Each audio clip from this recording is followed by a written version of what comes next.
Welcome back to my Legends Expanded Universe chronological timeline rating, where I go through the expanded universe according to my personal timeline order, and rank each and every individual piece of media on a 10-point scale. And today I have the Master Thon recording from Jedi vs. Sith, The Essential Guide to the Force. This is a short story that was published by Del Rey, taking place in approximately 4001 BBY. It was written by Ryder Windham and published in 2007.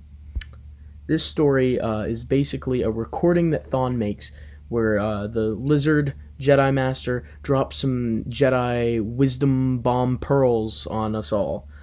He has some great reflection here, and he's basically reflecting on history's supposed to teach us something, but why don't we learn from our past wars and conflicts? And this is a really good point, and it's relevant to today as well. I'm going to make a political comment here, so if you're sensitive to that, that was just a warning. We've had wars in the past, tons of wars. We're not even 100 years removed from some world wars that devastated us, right? The Vietnamese War, the Korean War, some terrible stuff. And look what's happening right now in Ukraine and Russia.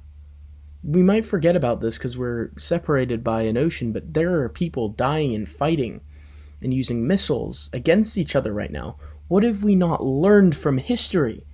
The whole point of teaching history in classrooms is so that we can learn from our past mistakes and be better as a society moving forward. So why have we learned nothing, and why are there still people fighting for trivial things like wanting more power, wanting more land, wanting to take more for ourselves? Why have we learned nothing? And that's the point Thon is making here. And in a less real sense, and in the more fictitious world of Star Wars, Thon is reflecting on the first great Jedi schism, the second Jedi schism, the great hyperspace war, all destructive wars that we have seen in the galaxy so far. What's ironic about this is when he makes this recording in 4001 BBY, we're less than a year away from the events in the Tales of the Jedi comics that will start the next devastating war. So there's some irony there to that, but I'm going to read what he says because it really resonates.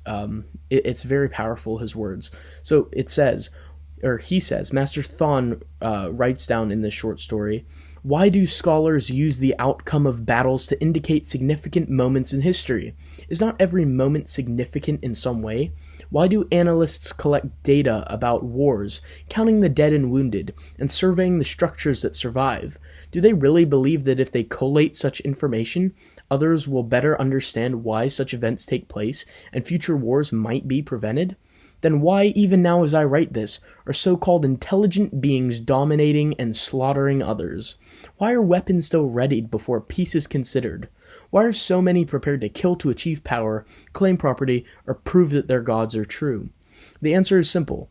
Beings fight. Beings fight because they can, and sometimes because they must. Sometimes by choice, but not always. So long as there is life, there will be wars.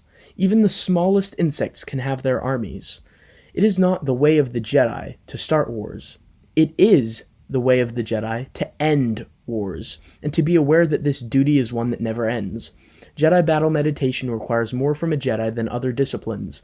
It can be most exhausting, and becomes even more challenging with the arrival of unexpected reinforcements from the opposition. But when it works wonders. If a Jedi's talent is measured by the ability to end battles without activating a lightsaber, then Jedi battle meditation must be counted among the most worthy of skills. So that's the recording that Thon makes in this story. A reflection on wars, why wars happen, why wars will always happen, and what the Jedi's job is to play in a war. Not to start a war, but to end a war if necessary. To be willing to fight so that peace can can prevail. And he also makes a reference again to Jedi battle meditation, which is quite cool. We've seen that popping up quite a bit. So continuity as always is great. So what did I think of this story? This story is great. I love this story. It's 2 paragraphs, super short, but it is fantastic. Fantastic little short story here.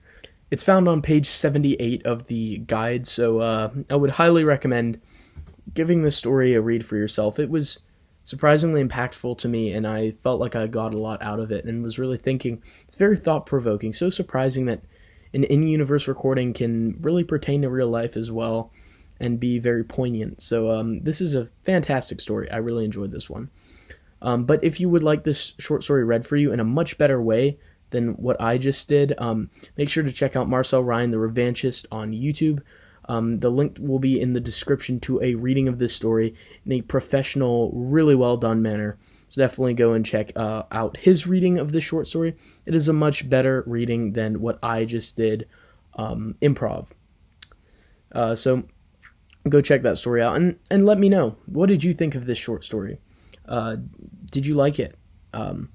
I think it's a solid 4 to 5 out of 10. It's really good.